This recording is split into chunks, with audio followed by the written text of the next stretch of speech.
On March 14, 2017, Randall Satterwhite and his friend Joseph Timko decided they wanted to rob their drug dealer, Quentin Walker. The decision to rob Quentin would result in Joseph getting shot and killed. It's unclear exactly who the gunman was, but the police have both Randall and Quentin in custody, and they will begin by interviewing Randall. Before you and I go any further, am I under arrest? Not right now. Am I being charged with anything? Not right now. Therefore, I'm free to leave this building, correct? Yep. Okay, thank you. You can contact my attorney. I'll send you a card. I have nothing else to say. Sit down. I'm not under arrest. You are now. For what? You're the last person who saw the guy alive. Under arrest for what? I drove him to his residence. Why did you take him to the hospital? I freaked out, dude. Okay, I'm not your dude. I'm under arrest. Okay. Sit down. Randall was immediately put in handcuffs and sent to jail. After spending the night in a holding cell, Randall was brought back to see if he would talk about what had happened. Can we talk about what happened yesterday without having to go through this? Yeah. Okay, so that's what we're here to talk about. I just want to establish one thing between you and I. Sure. You guys know that I didn't do this. Well, I don't know everything, but I want to learn more about, so by you talking to me openly and you can put some of the pieces of the puzzle together, that's what I want. I want to get a whole different perspective. Because at some point I got to go to a prosecutor and I got to tell them, hey, I need something for you to help yourself out. So you got to be able to openly talk with me and not hide anything, okay? Why don't we discuss how this all began? Your relationship with Joe. Joe. How do you know Joe? I worked at the Metro PCS store underneath his apartment. Okay. How long have you known him? I met him like at the second or third day that I started working there, so 3 Couple months? Yeah. You've been to his house? Yeah, I've stayed at his house several times.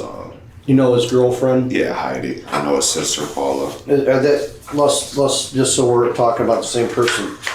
What transpired yesterday when you guys were over at his home? I understand. Yeah, me and my girlfriend had stopped over there. We were gonna hang out. Your girlfriend, her name is Rayla? Rayla, yeah. Okay.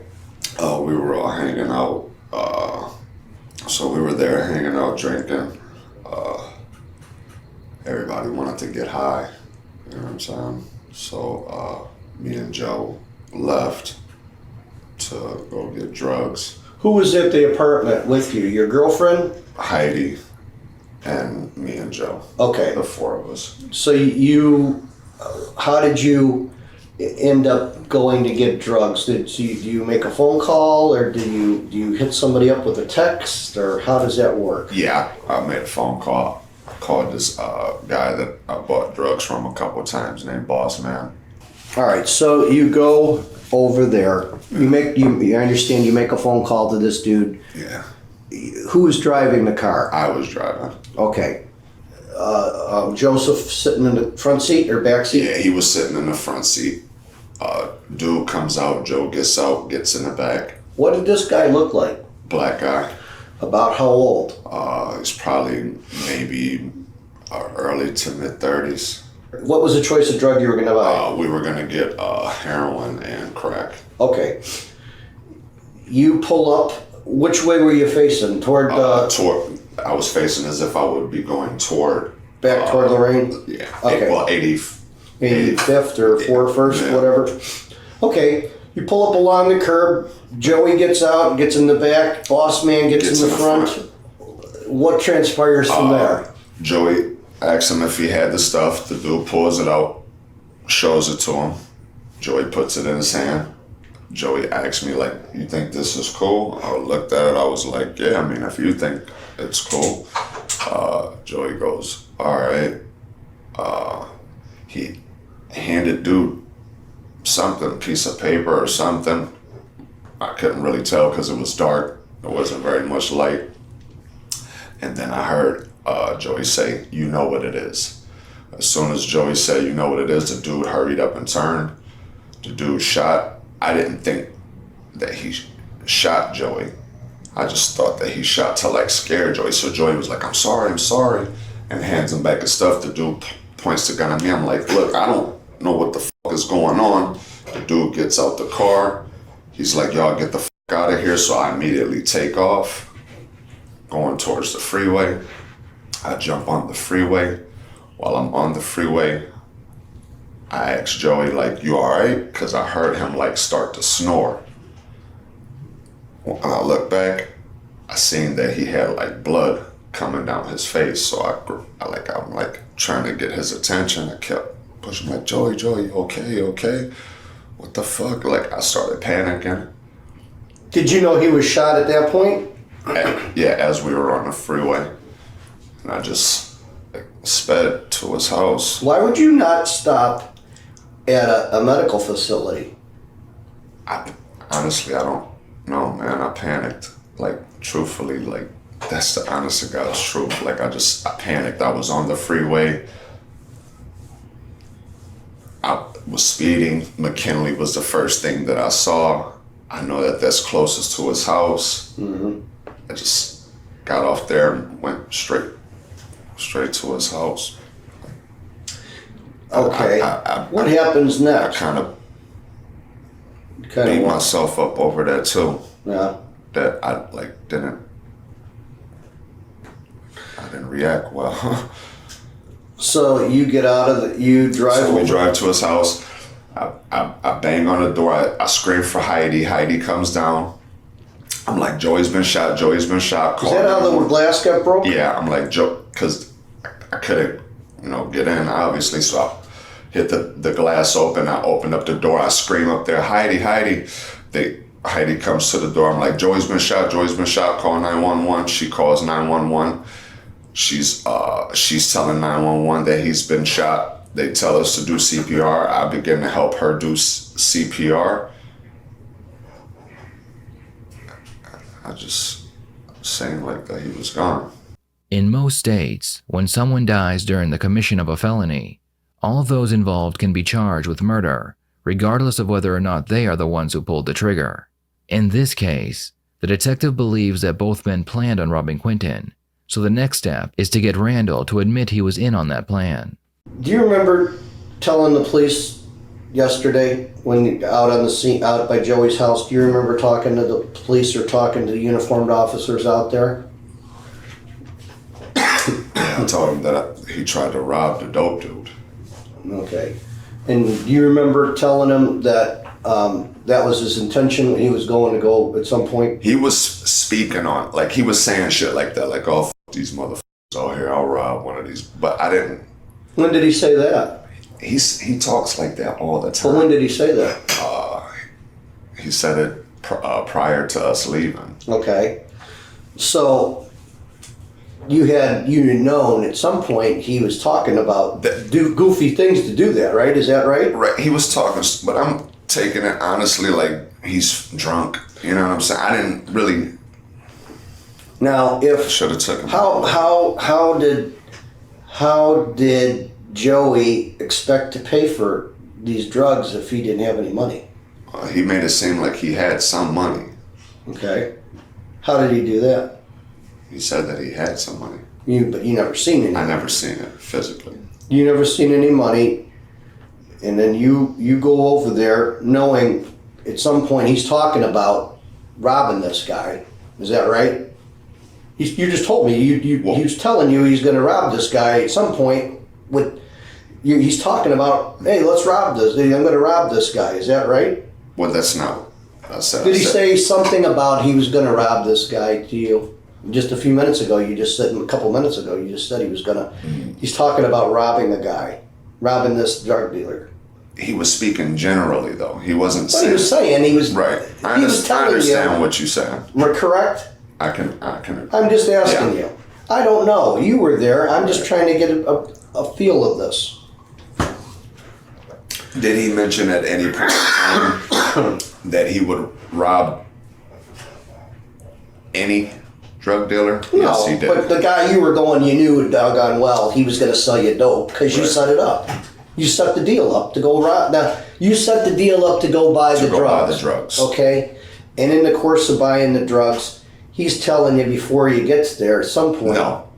This is before we even left the I'm house. saying before you ever get to the point where you're going over there, he's telling you that he's going to rob this guy. Yeah, and I was telling him, like, dude, you sound stupid. Like, you sound stupid. I was telling him that he sounded stupid.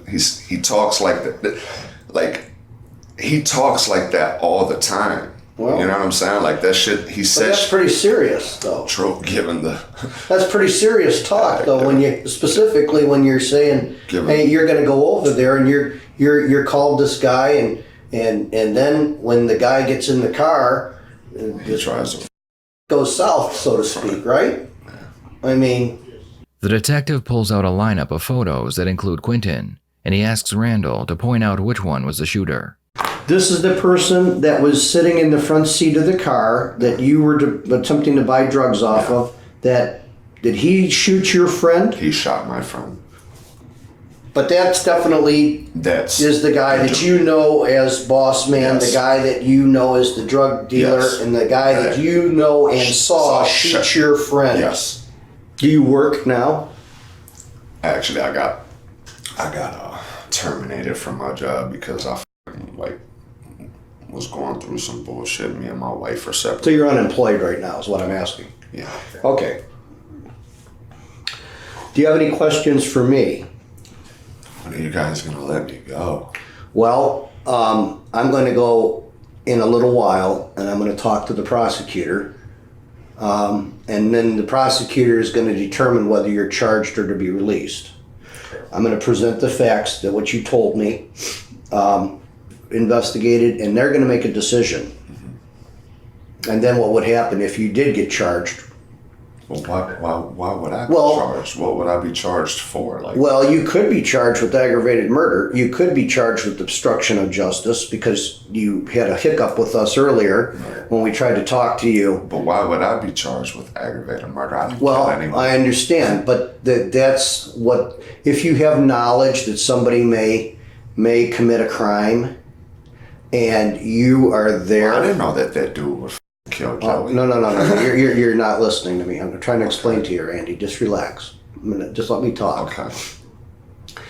If you have knowledge that somebody may go and commit a crime, not saying the bad guy did that you knew he was going to do it, but your buddy or anybody of that matter, and you're an accomplice, you could be charged as an accomplice because of his death. You actually were there and knew that he may have had committed a robbery, and his death resulted in that.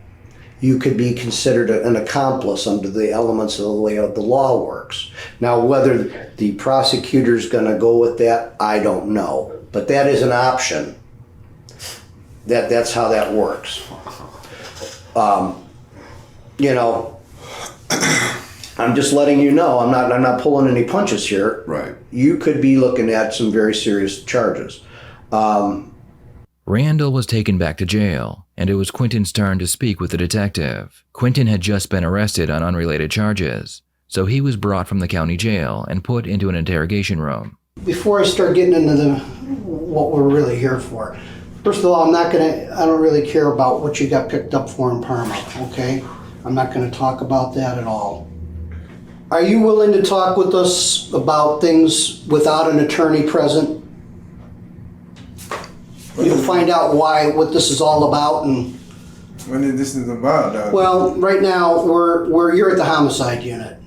Okay, this is the Cleveland Police Department homicide unit. We're investigating a murder, and It happened on Rocky River Drive. it happened over on Rocky River Drive. I don't know nothing about that. Okay. I don't. Are you willing to talk with us openly if we ask you questions without an attorney? Just if you don't know anything, you could say I don't know or whatever. But are you willing to talk with us? Yeah, I would rather have an attorney with me. You know what I'm saying? Because this ain't like this is something serious. Okay. You think your DNA is that guy turned up on Rocky River Drive, is it? You know, Do you have a problem with us taking your swabs? No. Okay. We're gonna advise you this, that after, at some point when you do get an attorney, I'm gonna give you my business card and my partner will give you his, and you have your lawyer contact us, okay? And then we can get to the bottom of what we're here for. And you'll be represented by an attorney, and then you can feel free to answer or not answer any questions in front of them, okay? All right? Quentin refuses to talk to the police without a lawyer, but he agrees to allow them to gather a sample of his DNA. You submit to this, that will make it easier. We can get this resolved probably quicker. And if you don't, that's your right. I will obtain a search warrant from a judge and I have him order it from you. Either way, we're gonna get it. Just speeds up the process. You said you weren't there, right? No, I don't have nothing. This could eliminate you from the whole. It could eliminate you from the whole investigation. Yeah, 'cause I That's don't why have we nothing. that's why we take it. Yeah. That's all it is. It's non-painful. It takes like less than 10, Like, 15 seconds. I ain't got nothing to hide about it, but I'm just saying, like, you talking homicide, I'd rather have a lawyer. Okay. I know better than that. Like, So my question to you, are you willing to allow us to take your DNA swabs here or not? yeah, come on, I know what you're doing. Sign right there and we'll get this done and we'll get you back. After giving the detectives his DNA, Quentin is brought back to jail. The next day, Quentin was arraigned on the original charges he had been arrested for, and after his court appearance, the police brought him back in for more questioning. Well, Mr. Walker, we're here again. I'm going to afford you the opportunity. This is your last shot before I go to the grand jury and present a case against you for the charges you were brought to court today for. But before I do that, I'm going to talk to you. See, do you want to speak with us? I need my attorney, Mark DeFranco, Mark DeFranco? to contact my attorney then. Okay, well, let me advise you of your rights first. Now, are you willing to talk to us about what happened regarding these charges? You don't even know what these charges are. I don't know nothing. All I know, I got charged today, and then it came up in my arraignment, and then they raised my bond in the case that I was already in here on. Mm-hmm. They raised the bond on that and said something about some murder charges. Now, I haven't talked to my family. I told my family to contact my attorney and let him know what these charges was and what the charges was just brought up on me. Well, do you want to talk to us if I present what we're here for? Maybe that might help you, and it may even help you later on if you tell me what happened, because I know a lot of the answers to the questions I'm going to ask you. But it might help you later on in court for something if you tell us why these happen. And, you know, sometimes bad things happen, and to good people. And people could be defending themselves for whatever reason. They could be, I'm just, you know, throwing ideas out there. Do you understand? But I only have one version of what happened. And Detective Borden and I would like to hear your version of what happened so I can get a complete picture, because what's going to happen here is within the next week or so, I'm going to present these facts to the grand jury. But I'm only going to be able to tell them one side of the story. There's always two sides to everything. You agree? Yes, it is definitely. Yeah. There's your version, there's somebody else's version, and then there's what we know based on everything. So what I would like to do is be able to present a complete factual basis of my case with what you're telling me happened and what I already know and what somebody else told me happened. But that's firmly up to you. I'm not forcing you to do anything you don't want. I was already advised by the attorney earlier to don't say nothing to nobody about anything. Okay. If so- anybody came and asked me any question, don't say nothing. Talk to my lawyer and then.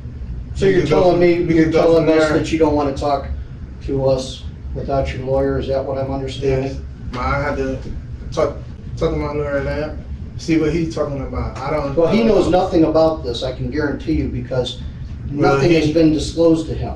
Well, I'm pretty sure he should be knowing something, and I'm pretty He sure won't will know be- until several weeks down the road.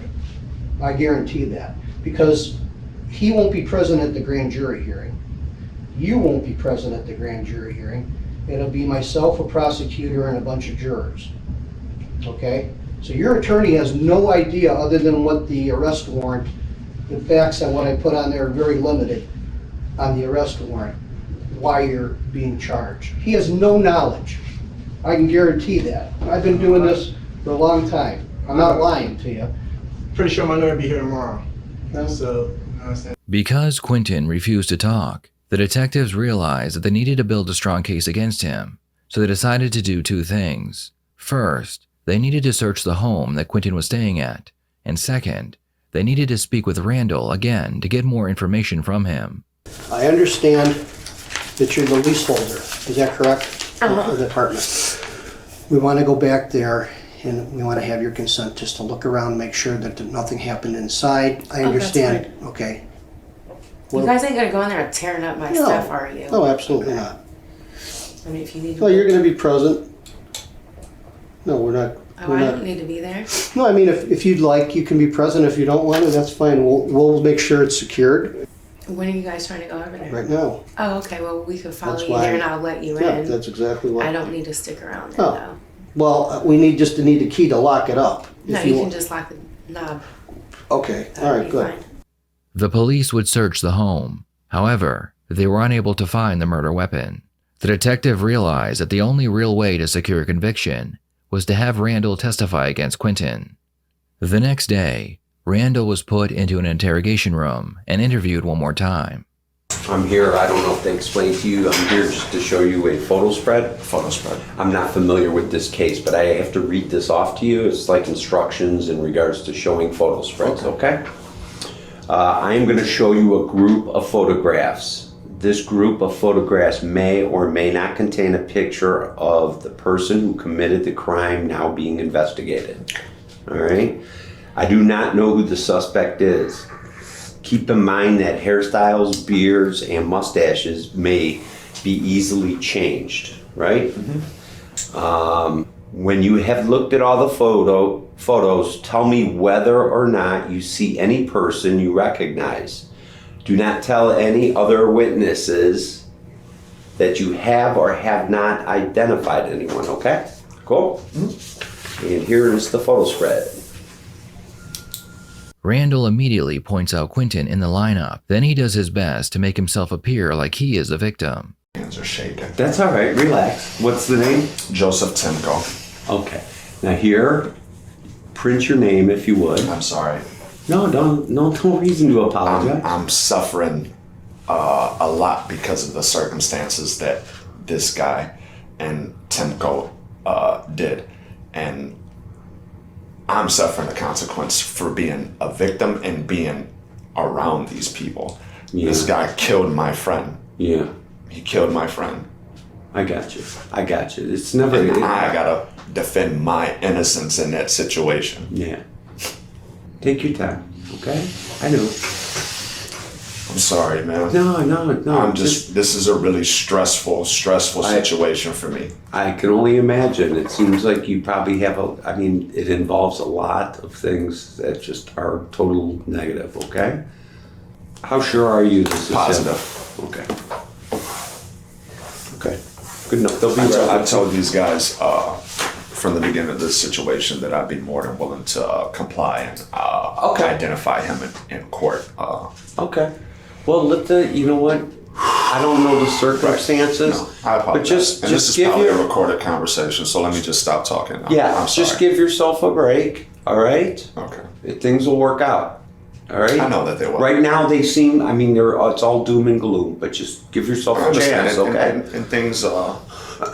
Whatever. I don't need to hear it. That's why I said let me stop talking. Absolutely. God's I'm with not me. interested. But really, God's truly, with give me. yourself God's a with break. me. God's with me. Okay. Absolutely. God is with me. Yes, He is. Yes, he is. All right. Most So definitely. just give yourself a break, man. I see you picked the photograph, and that was our target that we were looking at. And you stated in your previous interview that You know him because you've purchased drugs from him about 5 or 6 times, is that right? So that's how you recognize him, and He's the guy that killed Joseph. he's the guy that shot your friend. All right, I mean, your helping is gonna go a long way. This is what we need to understand, Yeah. you and I. And Right. I'm sure that this is recorded, and I don't mind making these statements without an attorney. Acknowledgement of intent is everything. I did not, and repeat this again to you, I did not acknowledge Joseph's intent or this guy's whatsoever. Okay. Regardless of what your statement was that you implied. Well, when you, listen, we'll no, no, see no. it on the Li- tape li- when you li- go with your attorney. Listen, It'll all be there. listen. When you asked me in the questioning, I repeated to you that I had never stated what you said. Okay. Well, I'm not gonna discuss It's not a about matter. that. No, and I don't want this to turn into a pissing match of us going back and forth, because truly that isn't what this is. I just wanted to make that point clear. I understand your point's made. The attorneys, the judge, and everybody else hear the statements. Killed my friend for absolutely nothing that warranted him to do such. Okay. So you're gonna be co-defendants Co-defendants for what? for the homicide of Joseph Timko. So That's what you're arrested for. you're. So what's gonna happen is- I'm confused by that wording. Well, you didn't do this, you were there. Right. But there's some things and facts that were presented that you stated and we developed. You were there, that's why you were charged with his homicide. Okay. So you didn't do this, you didn't shoot him, you're not the trigger man. No. This other guy you pointed out's the trigger man. You're not gonna ride the whole thing by yourself, which your cooperation is helping your case. Okay? Him being the trigger man, he is a co-defendant Okay. in the murder of Joseph Timko. Okay. He will be. So that's what I'm, Okay. so you understand that? You're not the single person involved in this. There's 3 people that are involved, and unfortunately, one of the people that I'm with, Well, what I'm saying is, who's the third person? There was no Joseph. Right. Well, Joseph He's is deceased. right. What I'm saying is, you and your friend. That is are- not my No, no. friend. You and your Repeat friend. that. I'm saying Joseph Okay. Timko. Okay. Okay. I You thought- and your you you wouldn't let mentioned me that. finish. You mentioned that the You last. wouldn't let You me tried to finish. kind of imply that No, the you last wouldn't let time. me finish. Okay. You and your friend Joseph Timko went to this place with this over there and met this man, and bad things happened. Correct. And that's what we're dealing with. And that's all we're dealing with. Okay? Okay. All right, so you're on the same page as I am.